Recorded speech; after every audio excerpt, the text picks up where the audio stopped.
क्या मोदी सरकार में बहुत जल्द बड़ा फेरबदल होने वाला है? क्या कुछ पुराने मंत्रियों की छुट्टी तय मानी जा रही है? और क्या विपक्षी दलों से आए नेताओं को अब मोदी कैबिनेट में जगह मिल सकती है? पिछले कुछ दिनों से दिल्ली के राजनीतिक गलियारों में सबसे ज्यादा चर्चा इन्हीं सवालों की हो रही है। हालांकि अभी तक सरकार की तरफ से कोई आधिकारिक घोषणा नहीं हुई है, लेकिन जिस तरह लगातार घटनाक्रम सामने आ रहे हैं, उसने अटकलों को और तेज कर दिया है। दरअसल मोदी कैबिनेट में बदलाव की चर्चा कोई नई नहीं है। पिछले काफी वक्त से इसे लेकर बातें चल रही थी, लेकिन अब दो घटनाओं के बाद राजनीतिक हलकों में हलचल और बढ़ गई है। पहली केंद्रीय मंत्री जॉर्ज कुरियन का इस्तीफा और दूसरी केंद्रीय गृह मंत्री अमित शाह की राष्ट्रपति से मुलाकात। इन दोनों घटनाओं के बाद ये सवाल और जोर पकड़ने लगा कि क्या अब मोदी सरकार अपने तीसरे कार्यकाल का पहला बड़ा कैबिनेट विस्तार या फेरबदल करने जा रही है।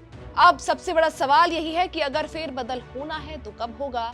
इसे लेकर भी दो तरह की चर्चाएं चल रही हैं। पहला दावा यह है कि 28 या 29 जून के आसपास ही कैबिनेट में बदलाव देखने को मिल सकता है। वहीं दूसरा अनुमान ये लगाया जा रहा है कि सरकार मानसून सत्र खत्म होने का इंतजार कर सकती है। संसद का मानसून सत्र 21 जुलाई से 21 अगस्त तक प्रस्तावित है। ऐसे में कई राजनीतिक जानकारों का मानना है कि अगर अभी फैसला नहीं हुआ तो अगस्त के आखिर में बड़ा फेरबदल देखने को मिल सकता है। लेकिन अगर आप प्रधानमंत्री नरेंद्र मोदी की राजनीति को करीब से देखते रहे हैं तो एक बात जरूर जानते होंगे, प्रधानमंत्री मोदी अपने बड़े फैसलों को आखिरी वक्त तक पूरी तरह गोपनीय रखते हैं। चाहे उम्मीदवारों की घोषणा हो, मुख्यमंत्री का चयन हो या फिर कैबिनेट विस्तार, फैसला सामने आने से पहले बहुत कम लोगों को इसकी जानकारी होती है। और शायद इसीलिए इस बार भी राजनीतिक गलियारों में चर्चाएं तो खूब हैं, लेकिन तस्वीर अभी पूरी तरह साफ नहीं है। अब बात करते हैं उन नामों की जिनकी चर्चा सबसे ज्यादा हो रही है। सूत्रों के मुताबिक इस बार कैबिनेट में कुछ ऐसे नेताओं को मौका मिल सकता है जो हाल के वक्त में विपक्षी दल छोड़कर एनडीए के साथ आए हैं। सबसे पहले चर्चा उद्धव ठाकरे गुट से आए नेताओं की हो रही है। कहा जा रहा है कि पूर्व सांसद संजय दीना पाटिल का नाम संभावित चेहरों में शामिल है। अगर ऐसा होता है तो महाराष्ट्र की राजनीति में इसका बड़ा राजनीतिक संदेश जाएगा। इसी तरह मुख्यमंत्री एकनाथ शिंदे के बेटे और सांसद श्रीकांत शिंदे को भी कैबिनेट रैंक मिलने की चर्चा है। अगर उन्हें जिम्मेदारी मिलती है तो इसे महाराष्ट्र में शिवसेना के शिंदे गुट को और मजबूत करने की रणनीति के तौर पर देखा जाएगा।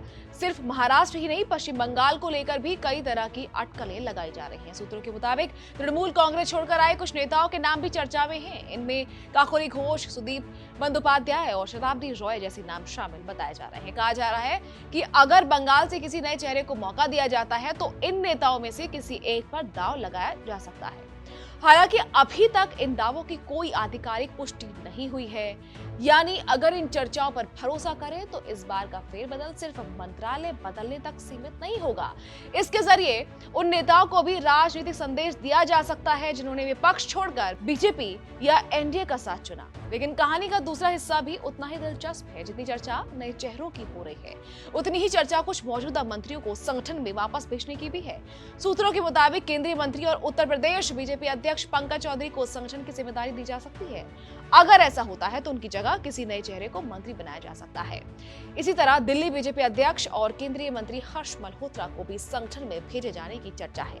उनके जगह पर किसी भी नए नेता को मौका मिल सकता है। सिर्फ इतना ही नहीं, ये भी कहा जा रहा है कि कुछ वरिष्ठ नेताओं को सरकार से निकालकर संगठन में अहम जिम्मेदारी दी जा सकती है, जबकि उनकी जगह अपेक्षाकृत युवा नेताओं को कैबिनेट में शामिल किया जा सकता है। और अगर ऐसा होता है तो ये सिर्फ चेहरों का बदलाव नहीं होगा, बल्कि बीजेपी की आने वाले चुनावों की रणनीति का भी हिस्सा माना जाएगा, क्योंकि अगले कुछ सालों में कई राज्यों में विधानसभा चुनाव हैं और इसके बाद 2029 का लोकसभा चुनाव भी दूर नहीं है।